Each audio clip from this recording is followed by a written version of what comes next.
Hello! Aujourd'hui, on plonge dans l'une des affaires les plus marquantes de France. Au passage, s'abonner n'est pas un crime alors abonne-toi sereinement. Bienvenue sur Chat Enquête. Une affaire criminelle glaçante, restée non résolue pendant des années, avant que des preuves ADN ne viennent bouleverser toute l'enquête et révéler l'identité d'un tueur. Dans les années 1980 et 1990, plusieurs crimes violents touchent le sud de la France, notamment autour de la gare de Perpignan. À l'époque, les enquêteurs disposent de peu d'éléments exploitables et les affaires restent non résolues pendant de longues années. Ce n'est que bien plus tard, avec l'évolution des techniques d'analyse ADN, que les investigations prennent un tournant décisif et permettent de relier plusieurs faits entre eux. Bienvenue dans l'affaire Jacques Rançon.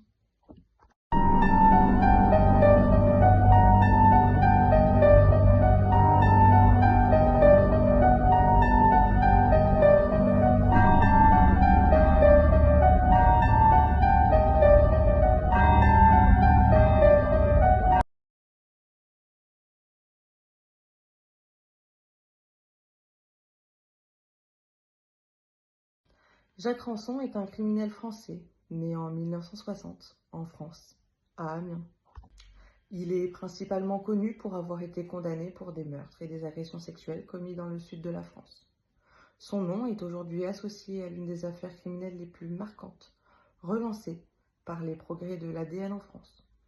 Il est décrit comme un homme au parcours instable, marqué par des difficultés sociales et des antécédents judiciaires.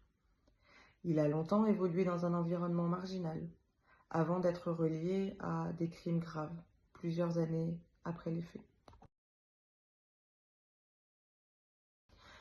Jacques naît dans un environnement familial décrit comme compliqué. Très tôt, il évolue dans un contexte où la stabilité familiale et affective semble fragile. Durant son enfance et son adolescence, il rencontre des difficultés d'intégration scolaire. Il est signalé comme un enfant en échec scolaire, avec des problèmes de comportement et d'adaptation sociale. Avant même l'âge adulte, il se retrouve progressivement en marge de la société, alternant périodes d'errance et problèmes judiciaires, avant que les faits criminels graves ne soient finalement commis des années plus tard. En 1986, une jeune femme est retrouvée morte dans un secteur isolé. Les circonstances indiquent une agression violente. L'affaire reste longtemps non résolue, faute de preuves exploitables à l'époque. En 1997, une autre jeune femme disparaît près de la gare de Perpignan. Son corps est retrouvé peu après dans un environnement proche. Les enquêteurs relèvent des éléments laissant penser à une agression sexuelle suivie d'un meurtre. Cette affaire devient l'un des dossiers les plus médiatisés liés à lui. En plus des deux meurtres pour lesquels il sera condamné, il est également relié à des agressions sexuelles, des tentatives de meurtre et des faits similaires survenus dans la même zone géographique. Avec le recul de l'enquête, les policiers relèvent une zone d'action répétée, un mode opératoire opportuniste et surtout une preuve ADN commune reliant plusieurs affaires. Les investigations montrent un schéma global plutôt qu'une méthode parfaitement organisée. Des agressions opportunistes, des victimes choisies de manière aléatoire, des passages à l'acte souvent rapides. Une grande partie des faits sont liés à des zones proches de la gare, des lieux de passage et des secteurs isolés ou peu fréquentés. Cela suggère une recherche de vulnérabilité et d'isolement des victimes.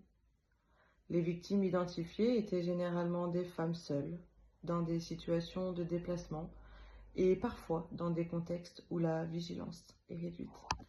Selon les éléments judiciaires, les agressions sont brutales. La violence est exercée très rapidement après le contact et les faits incluent des agressions sexuelles et des violences graves.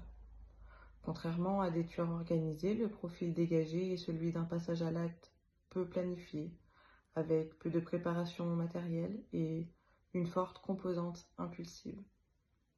Le mode opératoire de rançon repose surtout sur l'opportunité, la vulnérabilité des victimes et la violence immédiate des passages à l'acte. Le procès de Jacques Rançon s'est déroulé en 2018 et il constitue le point final d'une enquête extrêmement longue, relancée des années après les faits, grâce à l'ADN. Les faits jugés concernent principalement les 2 meurtres commis en 1986 et en 1997. L'affaire est rouverte après des années en cold case. L'ADN permet de relier Rançon aux scènes de crime. Il est arrêté en 2014, puis renvoyé devant la cour d'assises. Le procès est tenu dans un climat très médiatisé. Les jurys doivent se prononcer sur des faits anciens mais graves. Les preuves scientifiques jouent un rôle central. Les éléments clés retenus sont la correspondance ADN entre l'accusé et les scènes de crime, la cohérence des faits avec le mode opératoire, les éléments matériels retrouvés dans l'enquête. Rançon nie certains faits ou minimise son implication selon les audiences. La défense tente de remettre en cause l'ancienneté des preuves, mais les experts scientifiques confirment la solidité des analyses ADN. Il est reconnu coupable des principaux meurtres jugés. Il est condamné à la réclusion criminelle à perpétuité, avec une période de sûreté importante, l'empêchant de sortir avant de nombreuses années. L'affaire Jacques Rançon rappelle à quel point certaines vérités peuvent rester enfouies pendant des années avant de refaire surface. Grâce aux avancées scientifiques, des crimes longtemps restés sans réponse ont finalement pu être élucidés, apportant une forme de justice aux victimes et à leurs proches. Mais elle souligne aussi une réalité plus sombre.